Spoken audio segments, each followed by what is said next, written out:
As we've seen before, the central nervous system consists of the brain and the spinal cord. And the central nervous system, like the peripheral nervous system, contains two types of cells, neurons and glial cells. And glial cells make up the major group of cells found in the CNS. As a matter of fact, they outnumber the neurons by about 10 to 1. And they perform a number of different functions: support, nutrition, repair, defense, isolation, and phagocytosis. And there are four major types of glial cells in the central nervous system. Those are astrocytes, oligodendrocytes, microglia, and ependymal cells. And we'll look at each of these in a bit of detail. There are two types of astrocytes, protoplasmic and fibrous astrocyte, but I won't expect you to be able to identify each or to ascribe different functions to each.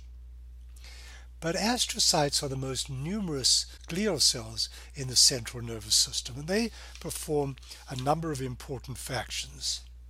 The end feet of some astrocytes lie adjacent to the pia mater, where in conjunction with the pia mater they secrete a membrane called the glia limitans, the pia glial membrane, or the glia limiting membrane, all different terms. Other astrocytes put their end feet around capillaries, and they completely enclose the capillaries with their end feet, contributing to the blood-brain barrier. And additionally, their processes will contact neurons, so that the transport of nutrients from the capillaries to the neurons is controlled by the astrocytes. They secrete metabolic substances and molecules which can stimulate or inhibit the metabolism of neurons, and when the CNS is damaged, astrocytes proliferate to form scar tissue. Oligodendrocytes are the Schwann cells of the central nervous system.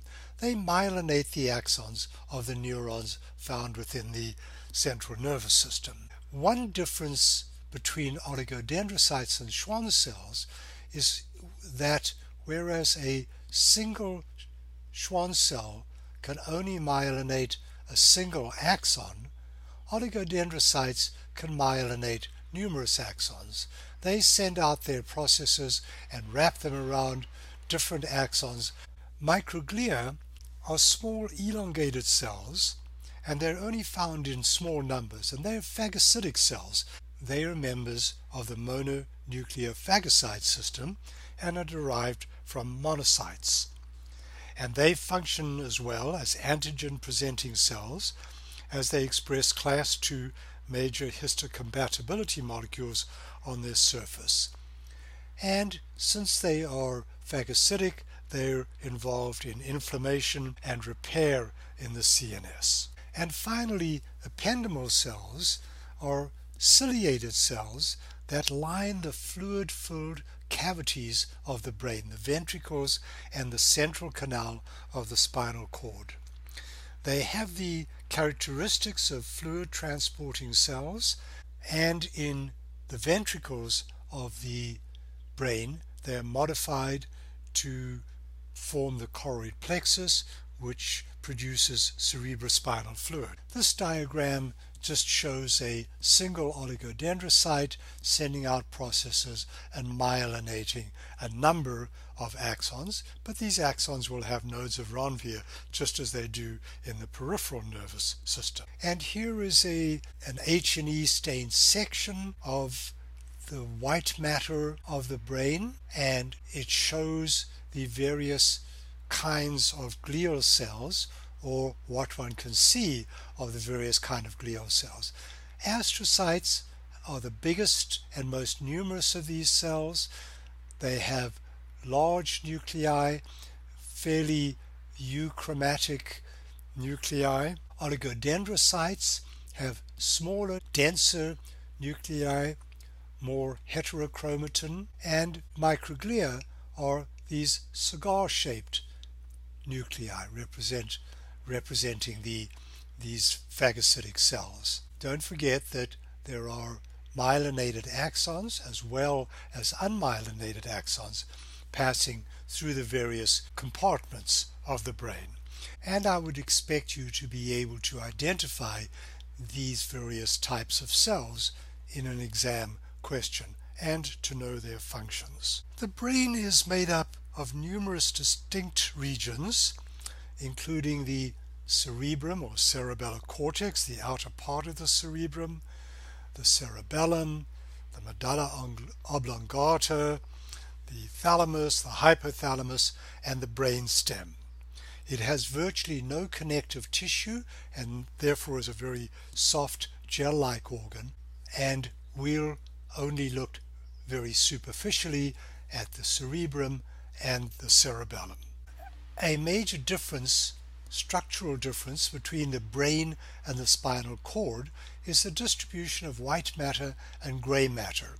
As you recall, in the spinal cord, the gray matter containing neuronal cell bodies is located in this butterfly-shaped inner structure surrounded pretty much by the white matter. In the brain, this is turned around. The gray matter containing neuronal cell bodies is on the outside of the brain, and the white matter containing axons is on the inside of the brain. Now, you all know that the brain resides in the skull, in the cranium, but in the pubescent male, a very strange phenomenon occurs, and that is that at about age 13, the brain migrates from its position in the cranium to the tip of the penis, and it stays there for about the next 50 or 60 years and takes on this structure. As you can see, much of it is taken up with thoughts of or actions about sex, plus a number of other totally useless pursuits. And it's only at about age 65 to 70 that the brain migrates back into its place in the cranium. So ladies, don't expect any intelligent conversation or intelligent thoughts from males between the ages of about 13 and 70. Now, just let's say a few words about the cerebrum, the cerebral cortex. This is the most highly developed part of the brain and is responsible for thinking, perceiving, producing, and understanding language, amongst its other functions. It's the most recent structure in the history of brain evolution, and the cerebral cortex comprises the outermost layer of the brain. That's the part of the brain of the cerebrum that is occupied by gray matter. I would like you to know one or two functions of the various lobes of the cerebral cortex, not all of them, but I might well want to ask you name two functions of the parietal lobe. The cerebral cortex is a highly folded structure, and in cross-section it has 6 separate layers, each of which subserves different roles. Each layer contains neurons that are specific to that region, but they will synapse with neurons in other regions. Here is a section of the cerebrum stained, I believe, with Bodian stain, showing the white matter on the inside and the gray matter lightly stained here, containing cell bodies on the outside. One cell type that is easily recognizable in the cerebral cortex is the pyramidal cell. It has these large pyramid-shaped nuclei shown here, and it sends axons from the cortex to other brain regions. and they have a very large dendritic tree. They have dendrites coming from both the apical and the basal parts of the cell body. This is actually a dendrite coming out here. An axon would be coming out somewhere down below, as is shown here. The cerebellum is also a folded and layered structure. It also has the gray matter containing cell bodies on the outside, and the white matter containing axons going in and out of the cerebellum, and it plays a critical role in the coordination of muscles, balance and equilibrium, muscle tone, learning, and cognitive functions. It consists of three distinct layers: an outer molecular layer, an inner Purkinje cell layer, which is not shown too well here but will be shown up on this other side here, and an inner granular layer. Information coming into the cerebellum, axons coming from the spinal cord or from other brain regions, synapse with the dendrites of cells in this granular layer, and these cells send their axons out into the molecular layer, and there are very few neurons in the molecular layer. The axons of these granular cells, when they pass into the molecular layer, bifurcate and make numerous connections with the extensive dendritic tree of these giant neurons called Purkinje cells. These Purkinje cells have one of the most extensive dendritic trees of any neuron in the body, and so we're able to gather and integrate large amounts of information coming into the cerebellum. And then the axons of the Purkinje cells are the only efferent pathway from the cerebellum out to the spinal cord.